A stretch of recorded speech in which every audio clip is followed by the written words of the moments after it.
नमस्कार, जय माता दी। तो मैं मयंक खजूरिया हूँ, ओएनजीसी में एज एन एग्जीक्यूटिव इंजीनियर हूँ अभी। तो जब मेरी जर्नी की स्टार्ट हुई थी ना, वो हुई थी 2018 में। सबसे पहला क्वेश्चन मेरा यही होता था कि जब मैं ड्रिल साइट पे जाऊँगा तो ड्रिल साइट मुझे कैसा काम करने को मिलेगा, एडब्ल्यू का काम क्या रहता है। हमारे जो स्टेट में जैसे होते हैं, स्टेट में एडब्ल्यूज होते हैं, वो क्या काम करते हैं मेरे को उनका पता था। बट ओएनजीसी एक गवर्नमेंट कॉर्पोरेशन है, तो इसमें कैसा काम होता है ये हमें आइडिया नहीं था। तो मैंने बहुत सर्च किया, बहुत जानने की कोशिश की, बट कोई परफेक्ट वीडियो कभी मिल नहीं पाया मुझे। तो मैंने सोचा उसके रिलेटेड एक वीडियो बनाते हैं। मेरे साथ यहाँ पे दो बंदे हैं, एक 2019 बैच का मेरे साथ तेजपाल, और दूसरे मेरे साथ प्रभाकर सर हैं। वो 2012 बैच के, हमसे काफ़ी ज़्यादा सीनियर हैं। इस टाइम वो सुपरिटेंडेंट इंजीनियर हैं। तो मैंने उन दोनों को जोड़ा ताकि मेरे को आपको एक्सपीरियंस मिले कि ओएनजीसी में लाइफ कैसी है, ड्रिल साइट में कैसी होती है। और प्रभाकर सर क्योंकि इतने सीनियर है, उनके पास ऑफिस का एक्सपीरियंस भी है और ड्रिल साइट का एक्सपीरियंस भी है। तो इससे हमें पता चलेगा ऑफिस और ड्रिल साइट में क्या डिफरेंस रहता है, और हम क्या करना चाहिए, क्या प्रेफर करना चाहिए, और अलग अलग डिपार्टमेंट्स कौन कौन से हैं जो आप यहाँ पे आके चूज कर सकते हैं। तो अभी हमारे साथ जुड़ गए हैं। सबसे पहले मैं बुलाना चाहूँगा प्रभाकर सर को। प्रभाकर सर का थोड़ा सा इंटरव्यू लेंगे और उनका ओएनजीसी का एक्सपीरियंस मैं अब आप सबके साथ शेयर करूंगा। चलिए, नमस्कार। कर दिया। Hello Prabhakar sir. Hello Mayank, कैसे हैं आप सर? बस ठीक है, आप बताइए। तो हमारे साथ कैसे है हैं? अभी, बस एकदम ठीक हूँ सर मैं। तो अभी हमारे साथ ये बैठे हैं प्रभाकर सर।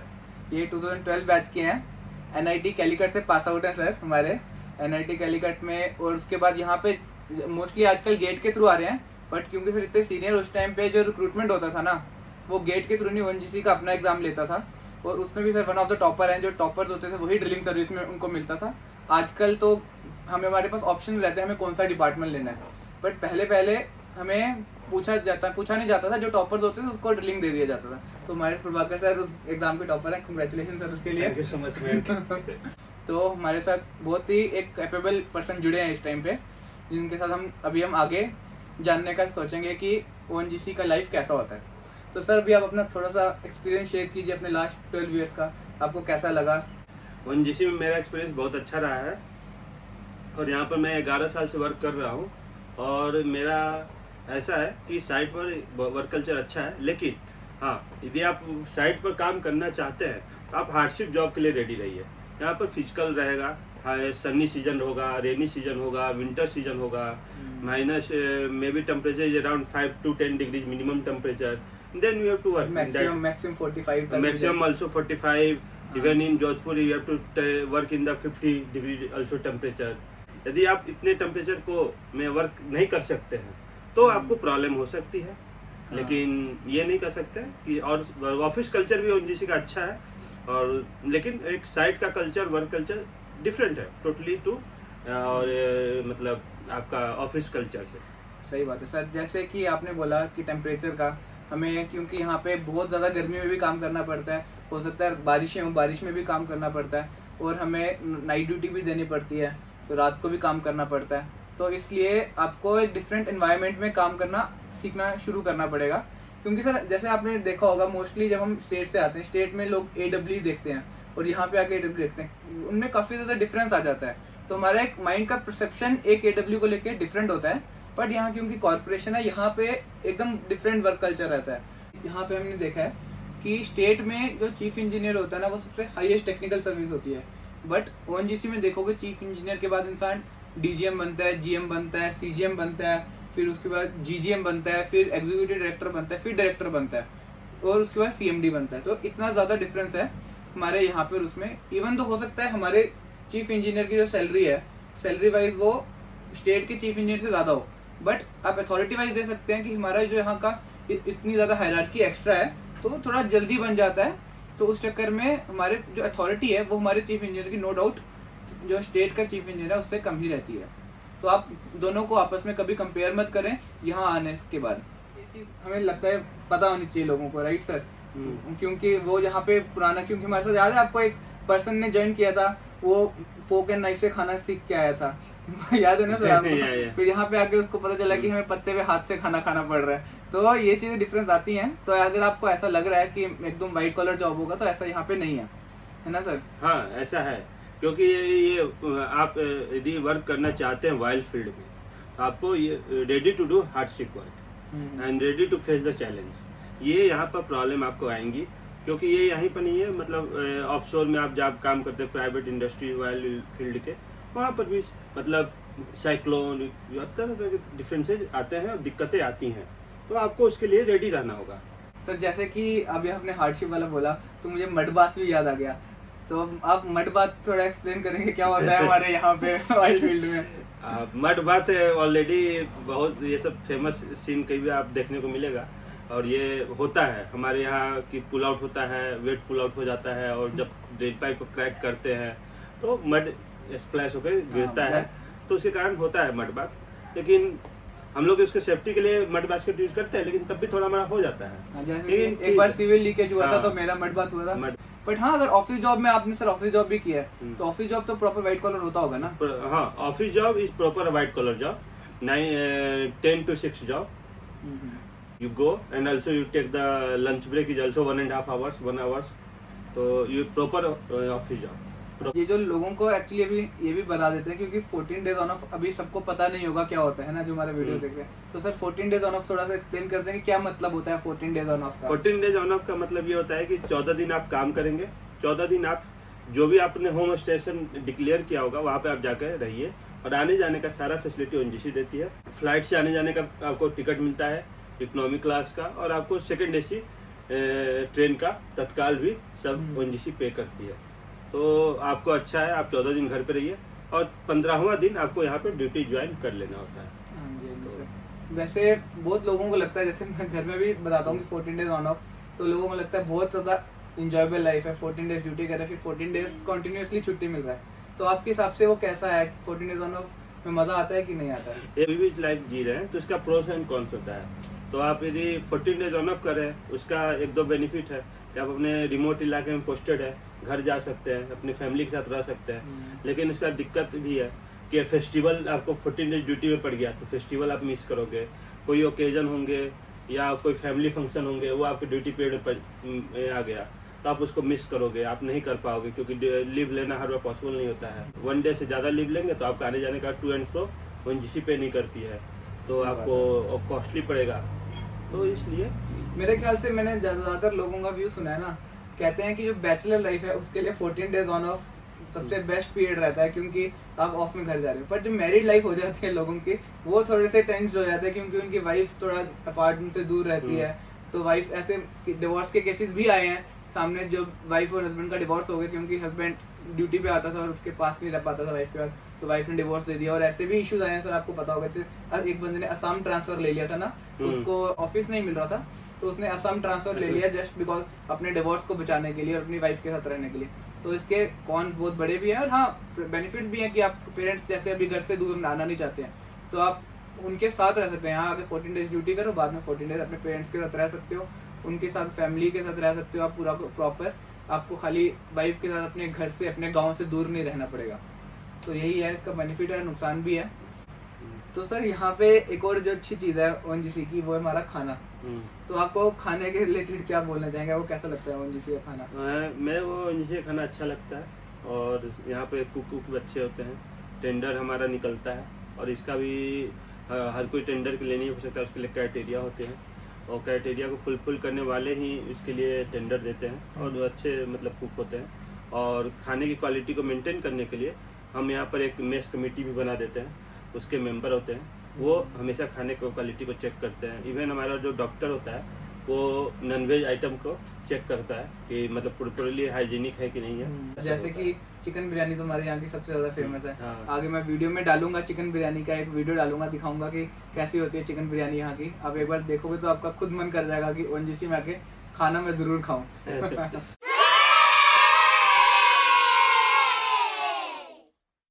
चलिए फिर सर, ओके, ठीक है सर, अच्छा लगा आपसे मिलके सर। Thank you. काफी ज्यादा इन्फॉर्मेटिव वीडियो बना है और आपकी वजह से काफी जो नए लोग आ रहे हैं उनको जरूर पता चलेगा कि आने से पहले पता चल जाएगा कि ओएनजीसी की लाइफ कैसा होती है। Thank you sir. Thank you भैया।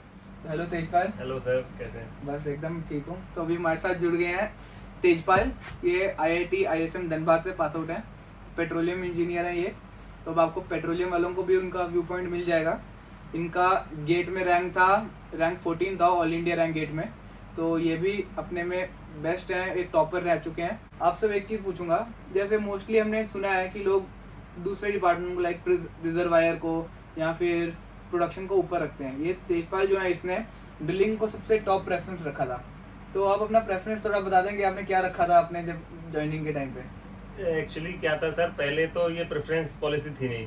जब 2018 या 19 से शायद इन्होंने प्रेफरेंसेस देना स्टार्ट किया कि आप प्रेफरेंसेस भर सकते हैं, किस प्रेफरेंसेस में आपको चाहिए जॉब। उसमें आप पेट्रोलियम वालों के पास ऑप्शन रहता है, मटेरियल मैनेजमेंट दे सकते हैं, रिजर्वर दे सकते हैं, प्रोडक्शन, ड्रिलिंग, अदर सीमेंटिंग दे सकते हैं।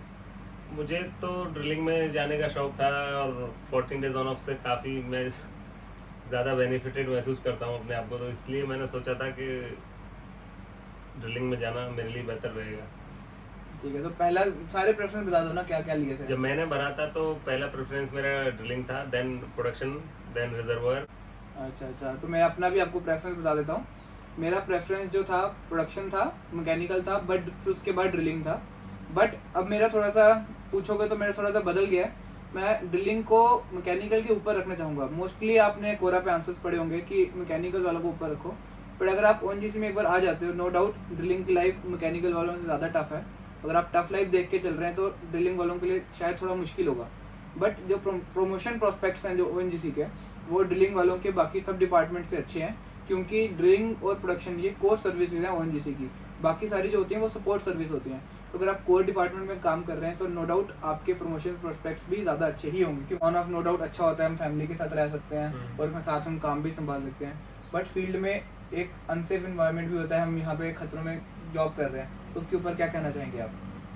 अगर आप सर फील्ड में काम कर रहे हैं तो यहाँ कोई ऐसी चीज़ नहीं है जिससे आपको नॉर्मल चोट लगेगी। अगर आप अनसेफ बिहेवियर या अनसेफ कंडीशन कोई क्रिएट करते हैं, और यहाँ safety mainly every individual responsibility है। आपकी सेफ्टी कंपनी के हाथ में है, बट सबसे पहले आपकी सेफ्टी आपके हाथ में है। कंपनी ने आपके लिए सेफ्टी मेजर प्रोवाइड कर रखी है, बट आप अगर उसको फॉलो नहीं करेंगे तो you will get harm. Company उसके अकॉर्डिंग आपके लिए कुछ कर नहीं सकती, बट आफ्टर दैट कंपनी की मेडिकल पॉलिसीज हैं, वो अलग है, अलग क्राइटेरिया है वो। बट सेफ्टी कंपनी की टॉप मोस्ट प्रायोरिटी है, बट उसके लिए आपको ही खुद फर्स्ट रिस्पॉन्सिबल पर्सन रहना पड़ेगा। Then only you will be safe here. हाँ, वो तो है कि अगर छोटा सा भी हो गया, इतने बड़े बड़े मशीन में काम कर रहे हैं, इतना सा भी कुछ गिर गया तो बंदे की डेथ हो सकती है। कोई जरूरी नहीं है कि छोटा मोटा इंजरी होगा हमारा। तो हमारे मेडिकल पॉलिसीज जैसे भी आपने बोला, तो मेडिकल पॉलिसीज से क्या कहेंगे, कैसा है ओएनजीसी का मेडिकल पॉलिसीज? ओएनजीसी की medical policies are among best all over the nation wide. Like अगर आप ज्वाइन करते हैं ओएनजीसी, आपके mother father if are they depending on you, they will get full medical support from ONGC. You are having brother under 18 age, below 18, he will get medical facilities, or any unmarried sister of yours, she will get medical benefits from company. After your marriage, your spouse or your children will get medical benefits from ONGC. और सबसे बड़ी बात तो यही है कि India के जितने भी हॉस्पिटल्स हैं, सब बेस्ट प्राइवेट हॉस्पिटल्स, उन सब में आपका इलाज हो सकता है और एकदम फ्री ऑफ कॉस्ट होगा आपका इलाज। अगर हम किसी एम्पैनल्ड हॉस्पिटल में चले जाएं, हमें क्रेडिट नोट मिलता है और उससे हमें टोटल कैशलेस हमारा इलाज हो जाता है। अगर हमें एडमिट होना पड़ जाए तो इसलिए, और उसके हमारे पे मेडिकल में कोई कैप नहीं है, तो जितना भी खर्चा होता है वो पूरा का पूरा कंपनी बेयर कर लेती है। तो ये तेजपाल, अब आपने तो बोल दिया है कि ऑन ऑफ अच्छा है, बट बहुत लोगों का ये क्वेश्चन होता है कि मेरे को ओएनजीसी में ऑन ऑफ मिल रहा है ड्रिलिंग सर्विस में, बट साथ में मुझे कोई दूसरा पब्लिक सेक्टर मिल रहा है लाइक एनटीपीसी, तो उसको कहाँ जाना चाहिए? एनटीपीसी में ऑफिस जॉब लेना चाहिए कि यहाँ ऑन ऑफ प्रेफर करना चाहिए? क्या डिफरेंसेस रहेंगे उसके लिए? देखिए, आपका प्रेफरेंस क्लियर होना चाहिए कि आपको फील्ड जॉब लेना है या अदर ऑफिस जॉब लेना है। ओएनजीसी में अगर आप पहले फील्ड जॉब ले रहे हैं, उसके बाद चांसेस हैं कि आपको ऑफिस जॉब मिल सकता है later on, but it is not 100% guaranteed. If you are comfortable with doing office job, then you should go for NTPC और some other PSU you are getting. Otherwise आपको अगर field job में comfortability है और आप तैयार हैं काम करने के लिए, हार्डशिप जॉब भी यहाँ हो सकती है, करनी पड़ सकती है आपको, तो फिर आपके लिए बेस्ट है, क्योंकि यहाँ पर्क्स भी हैं, अदर कंपनी से ज़्यादा बेहतर यहाँ पर्क्स फैसिलिटीज़ वगैरह हैं ओएनजीसी में, तो उसके रिगार्डिंग आपको उसी के अकॉर्डिंग सोचना चाहिए। हाँ, जैसे आपने सही बोला कि मेरा भी यही मानना है, अगर आपको ऑन ऑफ जैसे एक तो फैमिली के साथ रहना है तो ऑन ऑफ आपको यही मिलेगा, अपनी फैमिली के साथ अपने गाँव में रह सकते हैं आप, इसलिए ऑन ऑफ अच्छा है। बट अगर आपको एक इजी रिलैक्सिंग लाइफ चाहिए कि सुबह गए शाम को वापस आए, वाइफ के साथ बैठ के खाना खाया और सो गए, अगर आपको ऐसा लाइफ चाहिए तो एनटीपीसी भी ओके है। बट अगर आपको इजी लाइफ नहीं चाहिए और आपको धूप को टॉलरेट कर सकते हो और आप बारिश में काम करने को टॉलरेट कर सकते हो, क्योंकि आपको काम तो करना पड़ेगा यहाँ पे, बाकी और काम टफ भी रहेगा, अगर आप ये चीज़ों को टॉलरेट कर सकते हो तो आपके लिए ऑन ऑफ बेटर का अपना अलग एडवेंचर है काम करने का, एक तो ऑफिस जॉब के कंपैरिजन में सर। एक इंजॉयमेंट भी रहता है, इंजॉयमेंट भी रहता है जब हम खुद काम देख रहे होते हैं, करवा रहे होते हैं, कर रहे होते हैं, तो एक मजा भी आता है अगर आप काम के साथ जुड़ जाते हो तो। पर आपको जुड़ना है उस ऑन ऑफ में काम के साथ, तो उस हिसाब से आप देख लीजिए आपको क्या चाहिए। अब जैसे मेरा पर्सनल व्यू पॉइंट देखो तो मेरे को फैमिली के साथ भी रहना था, तो इसलिए मैंने ऑन ऑफ लिया। अगर आपको नहीं है कि आप दूर रहना चाहते हैं तो आप ऑफिस जॉब ले लीजिए और आप या तो एनटीपीसी ले लीजिए, बट अगर आप रिलैक्स लाइफ चाहते हैं तो ओएनजीसी का फील्ड ड्यूटी कभी मत आइए। और एक और चीज पूछूंगा आपसे, उसमें एक और पॉइंट ऐड करना चाहूंगा मैं कि जैसे अभी आप दूसरा कोई पीएसयू भी ज्वाइन करना है, उसमें आपको कंफर्मेशन नहीं है कि आपके होम टाउन में भी पोस्टिंग मिल सकती है। वो जहाँ भी पोस्टिंग मिलेगी आपका वहाँ से आना जाना, आपकी फैमिली के साथ टाइम स्पेंड करना, वो भी एक इशू है। बट ऑन ऑफ में ये है कि आप ऑल ओवर इंडिया जहाँ भी ओएनजीसी के हैं एसेट्स, कहीं भी अगर आप पोस्टिंग आपकी आ गई है तो आप easily you can go to your home in 14 days on off pattern. और जैसे बहुत लोगों का ये भी क्वेश्चन होता है कि हम ओएनजीसी आके हमें ऑफिस जॉब मिल जाएगा क्या, तो उसका आप क्या कहना चाहेंगे? देखिए, अगर आप ओएनजीसी में आ रहे हैं तो प्लेस ऑफ पोस्टिंग मिलना आपके हाथ में नहीं है, वो कहीं भी मिल सकती है, आपको ऑफिस भी मिल सकती है, फील्ड भी मिल सकती है। अगर आप फील्ड में पोस्टें हो गए तो ओएनजीसी की पॉलिसीज कुछ हैं ऐसी, मॉडिफिकेशन हुआ है अभी, तो अगर आपकी रिक्वायरमेंट है ऑफिस में तो वहाँ आपको जॉब मिल सकती है, ट्रांसफर हो सकता है आपका, but it is not in completely in your hand. वो उनके रिगार्डिंग है, मैनेजमेंट के हाथ में सर, कम चांसेस हैं बट है। पर मुझे लगता है ये थोड़ा मेरा जहाँ पे हम पोस्टेड होते हैं ना उस जगह का मैटर होता है। जैसे अगर आप कराईकल में है या फिर आप शायद से हो सकता है नॉर्थ ईस्ट में हो, वहाँ पे आपको इजी ऑफिस जॉब मिल सकता है। बट अगर आप ऐसी जगह पे जैसे मुंबई में है तो वहाँ पे आपको ऑफिस जॉब मिलना मुश्किल है। अब आप कैलकाटा में है तो जहाँ पे मतलब कि मेट्रोपॉलिटन सिटीज हैं वहाँ पे ऑफिस जॉब मिलना मुश्किल है, और हो सकता है इम्पॉसिबल भी हो जाए। बट जो छोटे शहर हैं कराईकल जैसे, वहाँ पे इजी हो जाता है। और देहरादून पोस्टिंग मिलना तो बहुत ही मुश्किल है तो अगर आपको लग रहा है कि यहाँ पे आके आपको देहरादून पोस्टिंग मिलेगा, वो भी बड़ा मुश्किल है। तो आप उस हिसाब से रेडी रहिए ट्रांसफरेबल जॉब के लिए। चलिए ठीक है, ओके तेजपाल, अच्छा लगा आपसे मिलकर। अब ये इन्फॉर्मेशन से सब लोग अच्छे से जान पाएंगे कि हेल्पफुल है तो जरूर देखिएगा। Thank you. भी मेरे इंटरव्यू के साथ आपको मैक्सिमम आपके डाउट्स क्लियर तो हो ही गए होंगे। मैंने कोरा के ऊपर जितने क्वेश्चन पढ़े और जो मुझे लगा जो मैक्सिमम लोगों को डाउट्स हैं वो मैंने मैक्सिमम इस वीडियो से क्लियर करने की कोशिश की।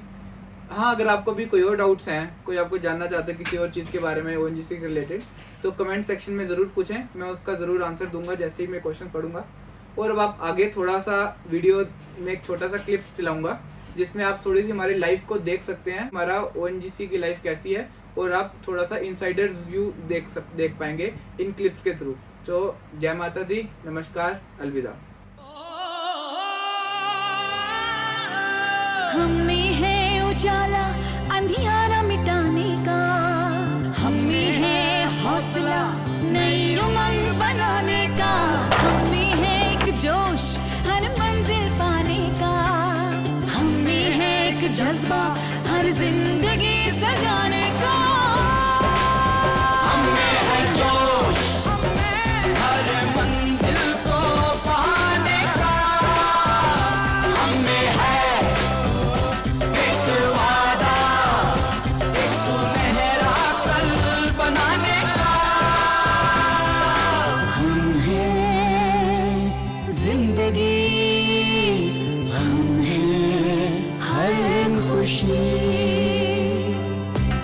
हम हैं वो रोशनी जो बनाए आपका भविष्य और उज्जवल। हम हैं ओएनजीसी।